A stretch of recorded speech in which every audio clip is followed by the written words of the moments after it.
Bonjour à toutes et à tous, et bienvenue dans cette émission consacrée à l'actualité politique ivoirienne. Aujourd'hui, nous revenons sur une déclaration qui fait grand bruit.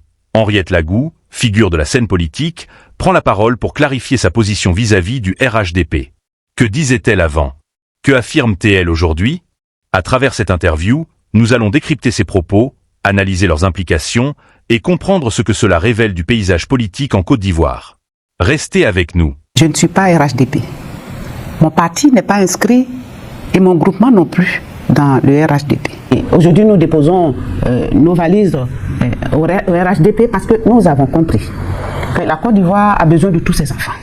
Vous savez, l'horizon 2020 n'est pas très clair et donc nous devons participer au fait que la Côte d'Ivoire retrouve la paix. D'accord. Alors, Madame Henriette Lagou, vous déposez vos valises au RHDP.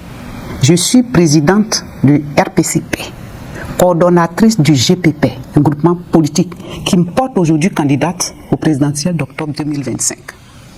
Je ne suis pas RHDP, c'est des rumeurs que les gens diffusent dans les réseaux, et ce n'est pas bien. Ce n'est pas bien pour les politiques que nous sommes, et même pour l'image de notre pays. Il faut dire ce qui est juste. Donc c'est des rumeurs. Retenez que c'est des rumeurs. Vous n'avez jamais été approché par le RHDP? Ben non. Quelles sont vos relations avec le président Laurent Gbagbo aujourd'hui?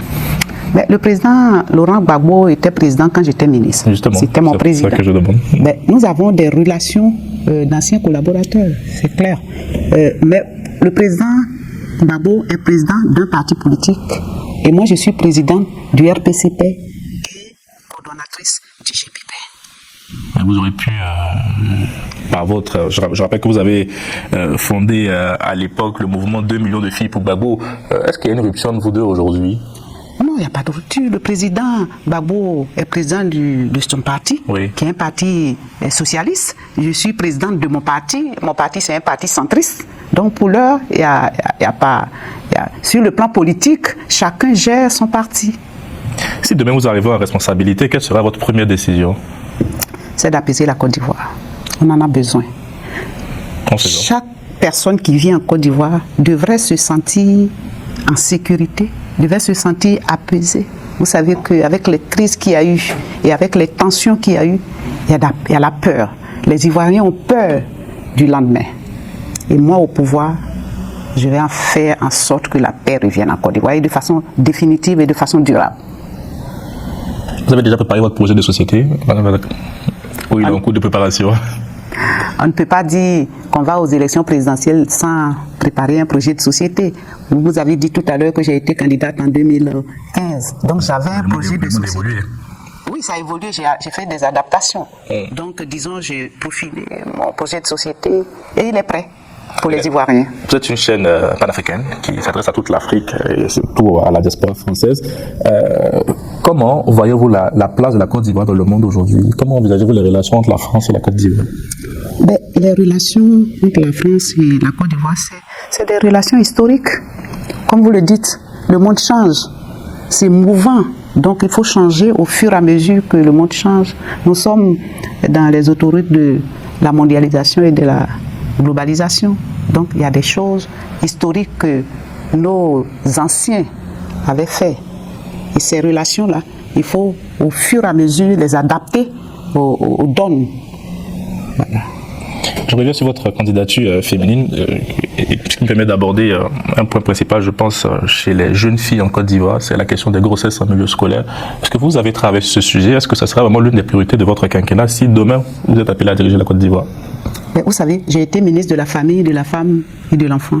Donc c'est une question qui ne m'est pas qui me tient à cœur, en fait, je veux dire. C'est basé sur les violences faites aux femmes. Violences basées sur le genre, qu'on appelle dans notre jargon des experts en genre. Alors, c'est des violences, c'est des filles violées, violentées, et la plupart de ces grossesses en milieu scolaire, pour les jeunes filles, ça part de ce fait-là. Parce que la violence n'est pas seulement parce qu'on a battu la jeune fille, mais parce qu'on a usé des processus pour pouvoir la mettre en grossesse. Ça aussi, c'est un genre de violence. Et ça, dans mon projet de société, j'en tiens compte. Aussi la question de l'avortement clandestine aujourd'hui qu'on voit en Côte d'Ivoire. Est-ce que vous comptez par exemple ouvrir un droit à l'avortement en Côte d'Ivoire? Alors, je disais que par rapport d'ailleurs aux violences faites aux femmes, on va mettre des brigades dans les régions pour corriger ça un peu. Et puis, l'avortement, vous parlez de l'avortement. Vous savez, on est africain. On a notre façon de voir autrement que les autres ailleurs dans le monde voient. Mais évidemment, nous, dans notre projet de société, on a tenu compte de l'avortement. Et on va dévoiler au monde entier ce que c'est que la façon de voir à l'africaine de l'avortement. Aussi, il faut dire que le processus de violence faite aux femmes découle des avortements qu'on voit en nombre impressionnant. Parce que quand ce n'est pas une grossesse voulue, évidemment, la jeune fille ou la femme a tendance à mettre fin à cette grossesse. Et on va terminer cette interview avec un questionnaire de Proust, si vous me le permettez, histoire de faire mieux connaissance. Quelle est votre qualité, Henriette Lagou? Ma qualité, est-ce que quelqu'un connaît sa qualité? Je vais essayer de vous dire, ma qualité, c'est que je suis ouverte, je parle avec tout le monde, quel que soit le niveau social. Et on me dit d'ailleurs que je suis le seul ministre qui décroche sans connaître le numéro de téléphone, sans connaître la personne qui est derrière qui appelle. C'est peut-être un défaut. Ah, c'était ma prochaine question. Quel est votre principal défaut? Alors, quand on a mis la qualité, qui à mon avis, je disais tantôt que c'est peut-être un défaut, mais les autres trouvent que c'est une qualité. Mais mon défaut, c'est que je suis très directe. Et je suis franche. C'est important en politique. Et je dis ce que je pense. C'est peut-être un défaut. Et les gens trouvent que je suis trop directe. Ça peut être une qualité aussi. Et quelle est la qualité que vous appréciez le plus chez les autres? L'honnêteté. Il faut être honnête dans tout ce qu'on fait. Et ce que vous ne supportez pas? Ce que je ne supporte pas, c'est la roublardise. Faire un semblant et puis ne pas être. Ça, ce n'est pas bon dans le comportement humain. Votre plus grande réussite en politique? Votre plus grande réussite en politique? Mais ma plus grande réussite en politique, c'est que j'ai osé, j'ai eu l'audace de créer un parti politique qui avance et qui couvre le territoire ivoirien. Je pense que pour une femme, c'est important. Et le jour où vous vous présenterez devant Dieu, qu'aimeriez-vous qu'il vous dise? Mais que Dieu dise que je ne l'ai pas oublié, qu'à chaque moment, à chaque instant de mes actes, j'ai toujours demandé sa clémence pour les erreurs que je fais. Merci beaucoup, Henriette Lagou. Merci d'avoir répondu à nos questions. Merci à Romain Clécodomain. Nous devons participer au fait que la Côte d'Ivoire retrouve la paix. D'accord. Alors, Madame Henriette Lagou, vous déposez vos valises au RHDP. Est-ce que vous avez abandonné vos aspirations politiques pour les dissoudre dans celles du RHDP? Merci. Est-ce que vous n'êtes plus d'idéologie centriste? Merci beaucoup. Nous sommes centristes et nous restons centristes. Le RHDP, c'est une plateforme politique de plusieurs sensibilités, de plusieurs partis politiques. En fait, c'est un groupement de partis politiques. Ce n'est pas pour autant qu'on va abandonner notre idéologie. Madame il y a aussi des partis centristes. Le RHDP se mue vers un parti unifié pour que tous les partis membres de la coalition se fondent en un seul parti. Est-ce que vous, d'idéologie centriste, vous ne serez plus d'idéologie centriste?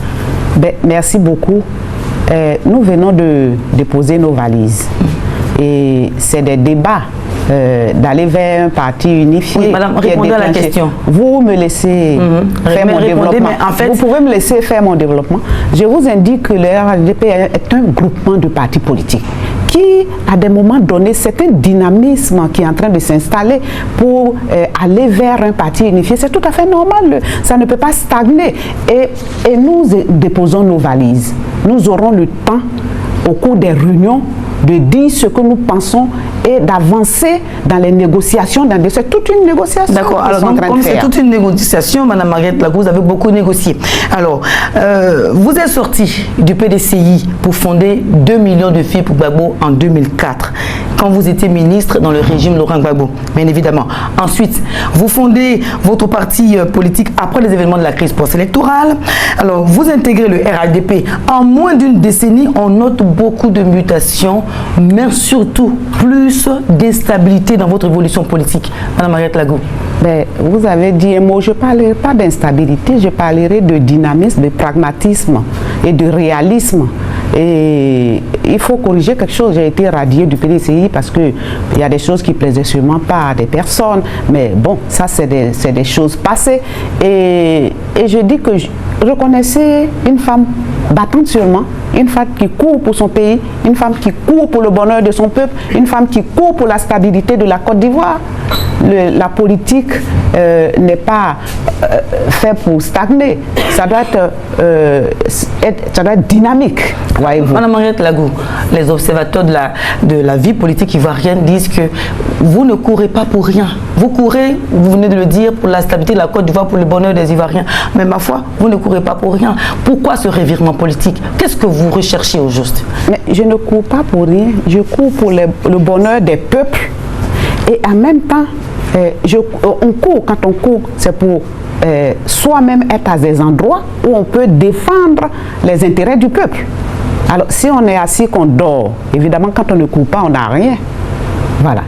Alors, donc, quand on ne court pas, on n'a rien, vous intégrez donc le RHDP à un moment crucial, vous le savez, de l'évolution de la coalition des oufouettistes. Alors, pensez-vous vraiment que le RHDP incarne actuellement là les valeurs de paix, les valeurs de fraternité que vous venez de dire, quand on regarde les invectives que l'on observe également dans cette coalition-là, actuellement?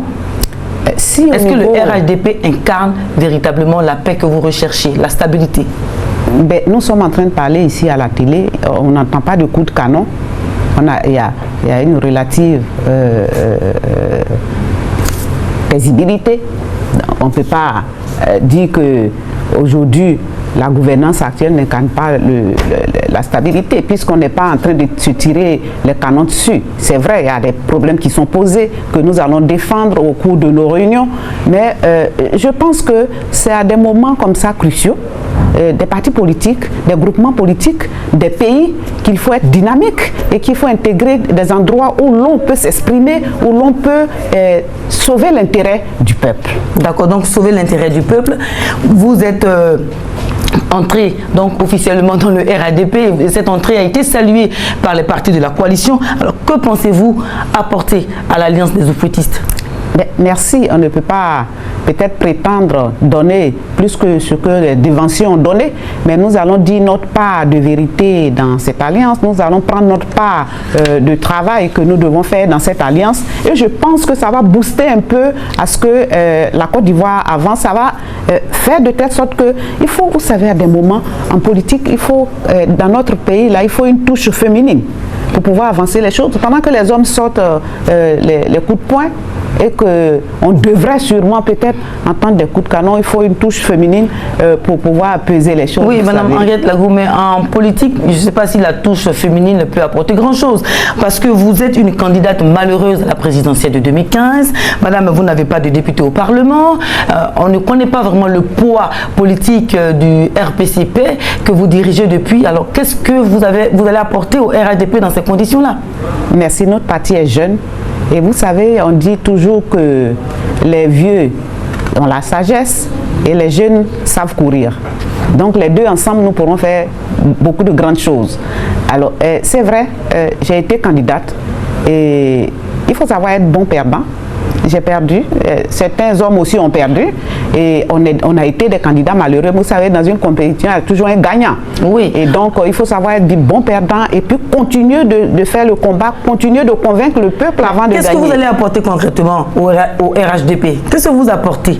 Ben, merci beaucoup. Vous pensez qu'on n'apporte rien, mais on apportera beaucoup de choses. Parce que nous allons, j'ai dit, on vient de déposer nos valises. Nous allons faire des réunions, nous allons pouvoir dire ce que nous avons à dire, nous allons pouvoir indiquer, vous savez, nous arrivons nouvellement, nous observons, il y en a qui y sont déjà et il y a des choses qu'ils ne voient sûrement pas que nous allons pouvoir dire et je pense que notre rôle ici est tellement important pour les jours à venir. D'accord madame, alors selon certains Ivoiriens, votre entrée au RHDP n'est pas fortuite, c'est-à-dire c'est pas gratuit ce que vous faites.